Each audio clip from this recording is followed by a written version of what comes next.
Samuel Lino, a contratação mais badalada dessa janela muito recheada do Flamengo, essa janela de contratações, foi contratado a peso de ouro e aos poucos vai tomando conta não só da ponta esquerda, mas do ataque do Flamengo de uma forma geral. E o que a gente percebe é que o Felipe Luiz, quando pode, quando entende que existe uma mínima chance de gerar um contexto taticamente favorável para ele, não pensa duas vezes e potencializa esse jogador. Vamos falar bastante sobre isso no vídeo de hoje.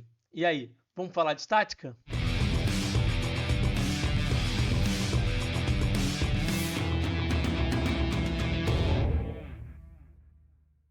Sejam todos muito bem-vindos a mais um vídeo aqui no canal falando de tática. Gente, Samuel Lino chegou muito badalado, né? Ponta esquerda, chegou por 22 milhões de euros junto ao Atlético de Madrid. E eu fiz aqui um vídeo muito detalhado explicando que esse cara é um jogador de uma prateleira muito alta. Você percebe nos mínimos detalhes o quanto que ele é diferenciado. Ele é muito bom jogador, tá? E aí ele teve uma estreia meteórica ali contra o Atlético Mineiro. Tinha um contexto tático favorável, eu vou mostrar para vocês. Depois contra o Ceará e no outro jogo contra o Atlético Mineiro, né? Vitória do Flamengo, mas eliminação lá em BH. Ele não foi tão bem assim, embora tenha tido algumas ações ali bem interessantes que eu vou mostrar também para vocês. E na vitória do Flamengo contra o Mirassol, 2-1, aí sim ele teve uma atuação 90 minutos num nível muito alto, né? Ele ganhou muitos duelos, ele, enfim, driblou, passou, deu assistência. Cara, jogou muita bola e realmente me encantei com a sua atuação dele. Ele vai cada vez mais crescendo, entendendo o modelo de jogo, se adaptando ao modelo de jogo, ficando melhor fisicamente também e vai evoluindo. Então, realmente é um jogador que tem um potencial muito grande para entregar muita coisa para o Flamengo, ser um cara muito importante. E aí, eu, de curiosidade, fui levantar alguns números do Samuel Lino. Eu sei que é um recorte muito pequeno, são só 4 jogos, né? Mas tem uns números bem interessantes que eu quero compartilhar com vocês. Mas vou deixar os números para o final do vídeo. Hoje eu vou começar direto com a análise em vídeo, tá? Vamos mostrar aqui alguns lances para vocês entenderem até por que ele jogou melhor lá na estreia e no jogo contra o Mirassol. Mas antes disso, galera, não esquece de deixar o like no vídeo, tá? Muito importante que você deixe seu like, ajuda muito aqui o nosso trabalho. Deixa o like, não esquece. Se inscreve também aqui no canal, é muito importante que você se inscreva no canal. Ajuda a fazer o canal crescer. A plataforma entende que o canal está ficando relevante, então se inscreve. Cerca de 40% das pessoas que assistem os vídeos aqui do canal não são inscritas, então se inscreve no canal, tá? E também quero deixar para vocês aqui uma dica muito legal, que é o curso Explorando o Jogo do LabFoot, que é parceiro aqui do canal. O curso Explorando o Jogo é uma introdução à análise de desempenho. Serve para você que quer trabalhar na área do futebol, então você pode fazer o curso Explorando o Jogo, entender se você gosta de análise de desempenho e depois fazer outros cursos, se aprofundar, e também serve para você que é só um curioso, que é só entender um pouquinho mais sobre futebol. Olha, posso garantir para vocês uma coisa, tá? Tem muito torcedor do Flamengo que está com uma relação que não está saudável com o jogo e com o time. Né? Tá uma coisa que está passando dos limites. Quando você entende um pouquinho mais do jogo, por que as coisas acontecem, você tem uma relação mais saudável com o jogo. Foi assim comigo. Eu realmente melhorei a minha relação com o jogo depois de fazer o curso Explorando o Jogo, depois fui me aprofundar e aí fui buscar a formação de fato como analista. Vale muito a pena, você já está vendo aqui, obviamente, aqui o banner, né? Com o cupom Falando 20. Com o cupom Falando 20 você tem 20% de desconto na hora de adquirir o curso Explorando o Jogo, que já é um curso barato, e com o cupom Falando 20 você vai ter 20% de desconto, então vale muito a pena. É válido somente para inscritos aqui no canal e promoção por tempo limitado, então se inscreve no canal, acessa aqui a descrição do vídeo ou então o comentário fixado, vai ter o link ali para você adquirir o seu curso Explorando o Jogo, vale muito a pena, tá? Vamos então agora para a bola rolando, vamos ver o Samuel Lino, como é bom analisar esse cara, muito prazeroso, gente, muito legal, vamos lá. Começar com o lance aqui dele no jogo contra o Atlético Mineiro na Arena MRV. Vai receber aqui o passe do Ayrton Lucas. E aí, primeiro, ele mapeia o espaço. É impressionante como ele está sempre mapeando o espaço. Jogador de alto nível tem que mapear o espaço o tempo inteiro, porque sempre sabe se a oposição está chegando, se tem um companheiro livre. Enfim, você precisa mapear o espaço. E o Samuel mapeia para um lado e depois vai mapear para o outro. Olha só. Por cima de um ombro, depois por cima do outro ombro, para ver se não tem chegando ninguém desse lado aqui também, né? Nenhum adversário. Não tem adversário chegando, ele sabe que ele pode dominar a bola um pouco mais tranquilo. O domínio é sempre muito bom, muito bom. E aí, o que eu falei para vocês lá na análise inicial do Samuel Lino é o seguinte: a rapidez com que ele lê as jogadas. Então, aqui a gente vê o Everton Araújo fazendo o movimento de romper nas costas do adversário, de entrar dentro da área. Ele já viu, ele já está fazendo o movimento do passe, numa rapidez absurda. Isso faz toda a diferença. A rapidez com que você toma as decisões e com que você executa as ações. E aí ele faz esse passe aqui muito bem feito, na força certa para o Everton. Aí o Everton vai fazer um passe, detalhe que ele já vai se projetar para dentro da área também. Jogador muito dinâmico, que não dá o passe e ficar parado, vai se projetar para dentro da área. Por que ele vai se projetar para dentro da área? Para poder de repente ficar com rebote, ou então para fazer o que ele vai fazer aqui, ó. Na hora que ele percebe que essa bola ficou com o Atlético Mineiro, que houve um corte ali do Lianco, ele já mudou a direção da passada e já tá no pós-perda. Ele já tá que nem um foguete indo recuperar essa bola. Ele vai recuperar, olha só. Vai levar essa bola aqui pro fundo e vai fazer esses passes aqui para dentro da área, né, que são muito precisos, impressionante o quanto de passe que ele acerta para dentro da área para companheiros em situação de finalização. Passe difícil, ele tá muito marcado, ele consegue fazer esse passe aqui pro Wallace, a bola bate aqui no Wallace e o Arrasca quase faz um gol. O Flamengo quase faz um gol aqui, quase faz o segundo gol que garantiria a classificação sem precisar dos pênaltis por conta dessa jogada aqui do Samuel Lino, tá? Então, impressionante a efetividade, a lucidez e o quanto que ele vence os duelos, o quanto que ele acerta os passes. É muito efetivo mesmo, tá? Aqui eu tô destacando para vocês, mais uma vez, o domínio. Ele sempre faz o domínio certo, com o pé certo aqui, no caso com o pé esquerdo, para o segundo tapa já ser com a direita. E olha como é que ele vai empurrando esse adversário para trás, vai controlando a distância, né? Eu falei também para vocês essa questão do controle da distância. Ele bola, ele opositor, espaço às costas do opositor, ele controla isso tudo muito bem, gerencia isso tudo muito bem, de forma muito rápida também, né? Quase que intuitivo, né? O jogador vai ali controlando e aí vai empurrando esse cara para trás. Olha a penteadinha que ele dá aqui na bola, né? O jogador também muito habilidoso. E aí ele vai levar essa bola aqui pro fundo. E aí a oposição tá chegando aqui uma dobra. Então, antes da dobra chegar, antes dele ficar numa situação difícil, ele vai conseguir fazer o passe. Vai levar a bola aqui pro fundo, ó, tá? E vai achar aqui um passe pro Arrascaeta. Mais um passe certo para dentro da área, tá? O Arrasca vai tentar finalizar, vai bater no zagueirão aqui e o Flamengo vai ganhar o escanteio. E aqui nesse jogo, gente, nesse jogo contra o Atlético Mineiro ali, que eu mostrei um lance, né? E nesse jogo contra o Ceará, acabei me esquecendo de falar sobre isso que é importante. Ele estava muito marcado, não tinha de fato um contexto favorável. O Flamengo não conseguia deixar ali 1-1, porque tinha uma dobra muito forte ali do ponta. O volante se deslocava, no caso do jogo contra o Ceará, o Richardson, o volante que fica sozinho ali no corredor central, às vezes ele se deslocava lá do corredor central para ir fazer essa dobra lá. O Samuel Lino ficava às vezes contra 3, 4 adversários. A gente está vendo nesse momento agora, ele está numa situação um pouquinho mais confortável, mas tem 4 jogadores do Ceará ali em volta dele, próximos dele. Então, assim, ele estava muito marcado e o Flamengo não conseguia gerar um contexto para que ele ficasse 1-1. Então, realmente ficou uma situação um pouco mais difícil. Mesmo assim, ele gerou algumas situações. A gente viu agora o passe pro Arrasca, jogo contra o Ceará. Já tinha visto aquela jogada contra o Atlético Mineiro. Agora uma outra jogada aqui, ó. Vai avançar. Balançou o corpo, né? Levou essa bola aqui para a perna esquerda. Aqui ele não vai conseguir conectar o passe, mas vai ganhar o escanteio. O que esse cara ganha de escanteio para o Flamengo não está escrito. Ele leva essa bola para o fundo, ou ele acerta o cruzamento, ou ele acerta o passe e consegue conectar um jogador que está dentro da área numa situação de finalização, ou então ele ganha escanteio. Ele não vai perder essa bola. É impressionante, realmente. E aí, olha só essa jogada aqui, ó. A rapidez com que ele tira a bola de próximo do opositor. Na hora que o opositor ameaça fazer o movimento de tirar a bola dele, ele já tirou essa bola aqui do opositor. É impressionante como ele é rápido para executar as ações. Então aqui ele já vai conseguir tirar essa bola do alcance do adversário, vai tabelar com o Saúl, já vai ganhar as costas do adversário de novo, dinamismo para se mexer. Passou, atacou o espaço. Tabelou, sempre com muito dinamismo. Então fez o passo para o Saúl, vai atacar as costas e vai aqui balançar e finalizar. Finalização forte. Ele tem essa finalização paralela que ele tenta pegar ali no próprio canto do goleiro, no contrapé.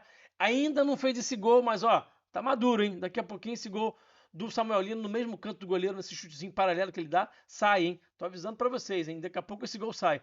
Aqui, lá na estreia contra o Atlético Mineiro, uma bola que ele vem pegar de um rebote que ficou ali de um cruzamento, e aí é impressionante no Samuel Lino, primeiro, né? Ele usa muito esse ameaça, eu falei muito também sobre isso na análise que eu fiz sobre ele aqui, antes dele, de fato, estrear, né? Quando ele foi contratado, e aí me chama a atenção isso aqui, cara, ele tá com 2, tem um opositor direto e tem um adversário na cobertura. Ele faz o ameaço, traz para a esquerda, ele tá contra 2.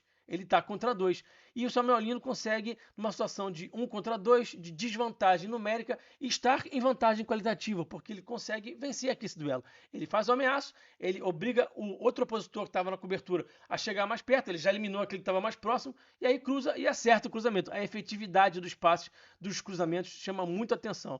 E aí, aqui nesse jogo, a gente já viu um pouquinho de um contexto mais favorável, nesse jogo de estreia dele, realmente acontecia isso na partida lá no Maracanã contra o Atlético Mineiro.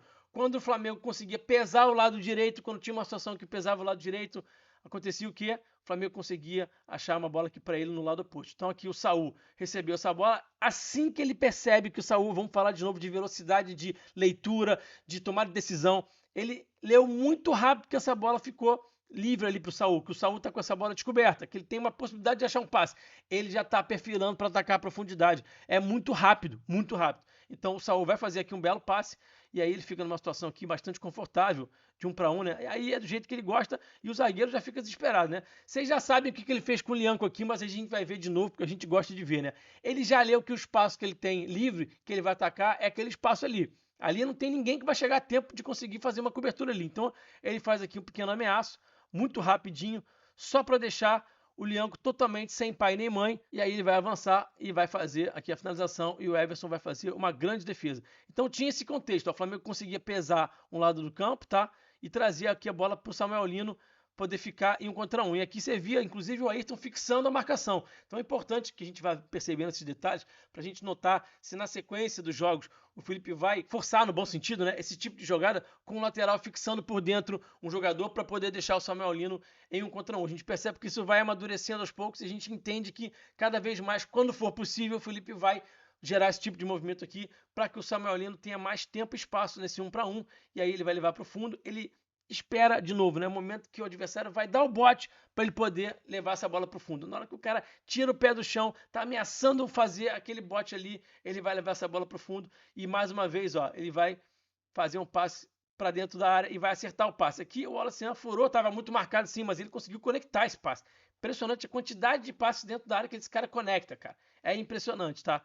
E aí, essa bola aqui acabou ficando viva ali dentro da área, não deu em nada, né? Aqui, já no jogo contra o Mirassol, e aí sim tinha um contexto realmente mais favorável do que qualquer outra partida. Por isso que ele brilhou tanto, né? Ele ficava ali, ó, nas costas do Negueba, né? O Mirassol tinha essa linha curtinha aqui, protegia muito o corredor central com o ponta direito. O Negueba se juntava aos dois volantes, e aí ele ficava muito no contra um lá com o lateral direito, lá com o Lucas Ramon. Então o que o Flamengo fazia? Buscava atravessar essa bola, diagonal aqui, variar corredor e achar o Lino lá num contra um. Aqui não mostrei a ação dele, mas agora eu vou mostrar uma ação muito importante dele, que foi a ação que gerou o escanteio, que acabou gerando o gol do Flamengo. Como é que isso aconteceu? O Ortiz achou o Alan, o Flamengo de novo está aqui pesando do lado direito, o Mirassol está mordendo a isca, o Alan vai progredir, vai achar o Alexandro vai botar ali o Lino em 1 contra 1 de novo ele está num contexto muito favorável e ele já percebeu que ele pode partir para cima, que ele vai ganhar esse duelo, não tem cobertura, ele tá inteiro, ele vai levar. E aí ele já entendeu que esse espaço aqui é o espaço que ele vai atacar,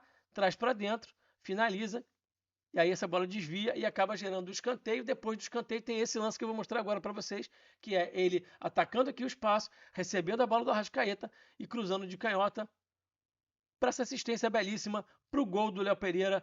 E a gente percebe que ele tem essa variação, né? Ele traz para dentro e finaliza e também leva para o fundo e faz o passe. E é passe, não é cruzamento de qualquer jeito, não. Passe de canhota, tem cruzamento elevado, como ele fez agora, assistência, tem passe rasteiro, tem um repertório absurdo de dribles, de passes, de tomada de decisão correta.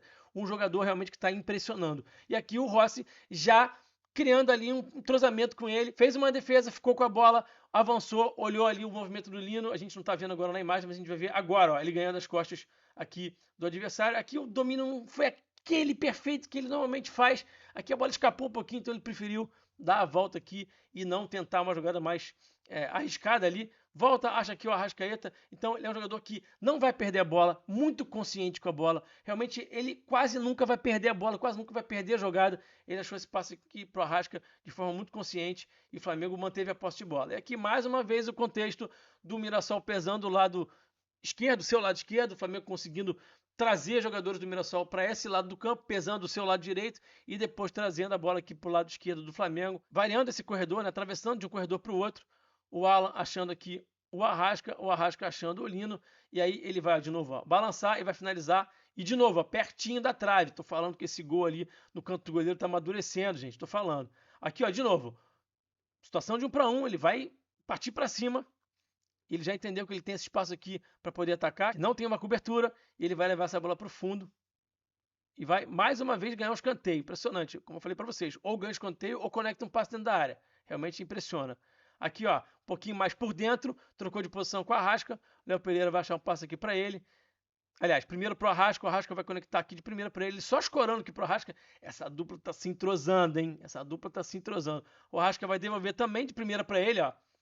E aí ele vai levar aqui mais pro fundo, vai usar mais uma vez a canhota e vai achar o Plata aqui. Já percebeu que o Plata tá livre dentro da área, não tem por que ele não conectar esse passe. E aí o Plata também vai escorar pro Arrasca e o Flamengo quase fazendo um gol aqui, numa grande defesa do Walter. Então, sim, ele está tomando conta e a tendência é que ele tome cada vez mais conta e a tendência também é que o Felipe vá sempre buscar esse contexto favorável para ele taticamente, quando quando for possível, né? E aí a gente vai ver cada vez mais esse cara crescendo e o Felipe também buscando potencializá-lo. Muito legal, né? Muito bom. Baita contratação. Esse cara vai ajudar muito o Flamengo nesses jogos decisivos aí de Libertadores, nesses jogos importantes que o Flamengo vai ter de brasileiro. Então, é um cara que chegou para elevar muito o patamar ali do time em último terço. E agora eu quero mostrar para vocês rapidamente as estatísticas. Olha só isso aqui. De novo, são só 4 jogos, mas olha só, ele é o primeiro em dribles. Ele é o que mais dribla desde que ele chegou no Flamengo. 4 jogos, né? E aqui, claro que eu tô falando em média e não em números totais, né? 7,33 dribles por jogo, um número bem elevado, tá? E além dele ser o primeiro em dribles, ele é também o primeiro em dribles certos. 5,33. Gente, 5,33 dribles por jogo é bastante coisa, certos, né? É bastante coisa, tá? Primeiro em dribles no último terço do campo, 7. Ou seja, quase todos os dribles dele são no último terço do campo, né? E aí, quantos dribles certos no último terço do campo esse cara tá dando? 5. Gente, isso aqui é muita coisa. 5 dribles certos no último terço do campo, em média por jogo. Isso aqui é algo que tem um valor muito grande. É o abridor de latas. Tá chegando o Carrascal aí, que também a gente imagina que vai ser também um outro abridor de latas, que aliás tem uma média de drible bem parecida com essa aqui do Samuel Lino, né? Mais ou menos 8 dribles e 5 certos, né? Então, realmente está impressionando a capacidade do Samuel de ganhar esses duelos de 1 para 1, que é muito importante, que abre as defesas fechadas, e tem mais alguns números aqui que eu quero compartilhar com vocês, tá? Primeiro, em passes precisos para dentro da área adversária. Então, desde que ele chegou no Flamengo, quem mais acerta passes dentro da área adversária é o Samuel Lino. Não tem Plata, não tem Rascaeta, não tem ninguém. Quem mais acerta é ele, tá? Vamos olhar aqui agora para mais uma estatística. Primeiro, em ações bem-sucedidas dentro da área adversária. Então, isso aqui mostra a quantidade de duelos que esse cara ganha dentro da área adversária. Ele, como eu já falei, raramente perde a bola, raramente erra o drible, raramente perde o passe. Então, ele é muito eficiente, altamente eficaz. Vamos olhar aqui para mais uma estatística. Primeiro, em disputas ofensivas ganhas também. De novo, né? Essa efetividade dele. E agora vamos olhar aqui também para essa estatística do acerto de passe-chave. Ele acertou simplesmente 100% dos passes-chave que ele tentou até aqui no Flamengo. Então é um cara que é muito, muito eficiente. A verdade é a seguinte, o flamenguista que não está animado com a produção ofensiva e com o jogo do Samuel Lino está vivendo a vida errada, né? É para estar animado? Sim, é claro que é para estar animado. A tendência é que ele cresça ainda mais. Espero que vocês tenham gostado desse vídeo. Um abração, até o próximo. Saudações e eu fui. Valeu!